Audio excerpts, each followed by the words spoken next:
Sir నమస్తే అండి. నమస్తే. ఏం పేరు సార్? చంద్రమౌళి. చంద్రమౌళి గారు. షాప్ మీదేనండి? కాదండి. కాదా? కాదు. ఏం చేస్తుంటారు? మీరేం చేస్తుంటారు? గుమస్తాగా చేస్తుంది. గుమస్తా చేస్తారు. సార్ ఇప్పుడు ఎక్కడ ఉండేది ఎక్కడ మీరు? ఇక్కడే పాలకుర్తి. పాలకుర్తి. ఓకే. సో పాలకుర్తి నియోజకవర్గంలో మరి ఎట్లా ఉంది ఇక్కడ పాలన పరంగా చూసుకున్నా ఏదైనా అభివృద్ధి విషయంలో ఎట్లా ఉంది సార్? ఎట్లా అనిపిస్తుంది? బాగానే ఉందండి. ఓకే. సో ఇక్కడ ఎమ్మెల్యే ఎవరు తెలుసా? ఎమ్మెల్యే తెలుసండి. ఎవరు? ఈమె యశస్విని యశస్విని రెడ్డి. ఓకే. సో వస్తుంటారా ఎప్పుడైనా ఇటు? వస్తుంటారు. ఓకే. సో ఎట్లా అనిపిస్తుంది ఆమె పాలన ఎట్లా అనిపిస్తుంది? బాగానే ఉందండి. ఓకే. ఇప్పుడు కాంగ్రెస్ ప్రభుత్వం వచ్చి 2 ఏళ్ళు అవుతా ఉంది కదా, ఇప్పుడు 6 గ్యారెంటీలు అన్నారు, పథకాలు ఏమైనా అమలు అవుతున్నాయా? కొద్దిగా అవుతున్నాయి. ఓకే.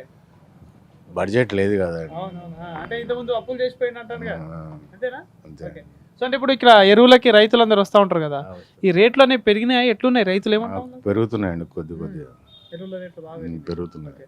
సో ఇప్పుడు మీ దగ్గరికి రైతులు వస్తుంటారు కదా కొనడానికి, ఏమంటున్నారు? అంటే పథకాలు కావచ్చు, ఇప్పుడు రైతు సమస్యల మీద ఈ రుణమాఫీ కావచ్చు, రైతు భరోసా కావచ్చు, ఈ బోనస్ అనేటివి పడుతున్నాయి అట్నా? కొద్దిగా రైతు భరోసా పడతలేదండి. ఇది రైతు బంధు. రైతు బంధు ఇప్పుడే ఈ స్టార్ట్. బోనస్ అనేటివి మరి? బోనస్ కొందరికి పడ్డాయి, కొందరికి పడలేదు. ఈ రుణమాఫీ అనేది మరి? రుణమాఫీ 2 లక్షల వరకు అయినాయండి. అటు అటు చూడండి. 2 లక్షల వరకు అయినాయి. రుణమాఫీ అనేది అయింది. సో ఇంకోటి ఇప్పుడు ఈ వడ్లు వేసుకునే రైతులకు ఎట్లుంది అంటే గిట్టుబాటు ధర విషయంలో ఎట్లా అనిపిస్తుంది? బాగానే ఉందండి. బోనస్ ఇస్తున్నారు కదా. బోనస్ ఇస్తున్నారు కాబట్టి ఓకే, అక్కడికి లెవెల్ అయిపోయింది. ఈ మిగతా 6 గ్యారెంటీలు పథకాలు అన్నారుగా, అవి అమలు అవుతున్నాయి అట్లా? కొద్దిగా అవుతున్నాయండి. ఓకే.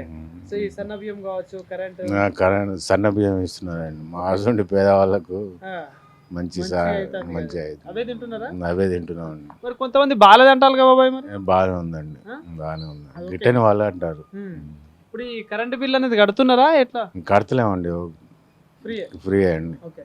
సో ఇంకోటి ఇప్పుడు ఈ పెన్షన్ 4,000 అన్నారు కదా, మరి అది వస్తుంది అట్లా? లేదండి, 2,000 వస్తుంది. 2,000 వస్తుంది. ఈ మహిళలకు 2,500 అన్నారు. ఇవ్వటం లేదు. ఫ్రీ బస్ మరి? ఫ్రీ బస్ బాగానే నడుస్తుంది. ఫ్రీ బస్ నడుస్తుంది. ఓకే. సో ఏంటి మరి ఇప్పుడు మళ్ళీ పాలకుర్తిలో మళ్ళీ ఎవరికి ఓటేద్దాం అనుకుంటారు? ఇంకా 2 సంవత్సరాలు ఉంది. అదే నార్మల్ మీకు చూస్తున్నారు, ఇంత ముందు ఎమ్మెల్యేకి ఇప్పుడు ఎమ్మెల్యేకి తేడా? టీఆర్ఎస్ వచ్చే ప్రపోజల్ ఉంది. మళ్ళీ ఎలక్షన్ ఎందుకు అట్లా? ఇప్పుడు కాంగ్రెస్ ఉన్న వాళ్ళు చేస్తలేరా? చేస్తున్నారు కానీ బడ్జెట్ లేక కొద్దిగా. ఓకే. సో అంటే ఇంత ముందు దయాకర్ రావు ఉన్నప్పుడు ఎట్లా చేసిండే పనులు? ఏమో చేసిండే? బాగానే చేసిండండి. ఈ రోడ్డు ఇట్లా అన్ని ఆయనే పోసిండు. ఆయన చేపించిన. ఇప్పుడు వీళ్ళకి వచ్చినాక ఏం కొత్తగా ఏం మార్పు రాలేదు? మార్పు రాలేదండి. ఓకే. సో ఏంటంటే ప్రభుత్వం పరంగా మీరు సంతోషంగా ఉన్నారా? ఏమైనా వ్యతిరేకత ఉందా? వ్యతిరేకత ఏం లేదండి. మంచిగానే ఉంది. మంచిగానే ఉంది. Okay, thank you.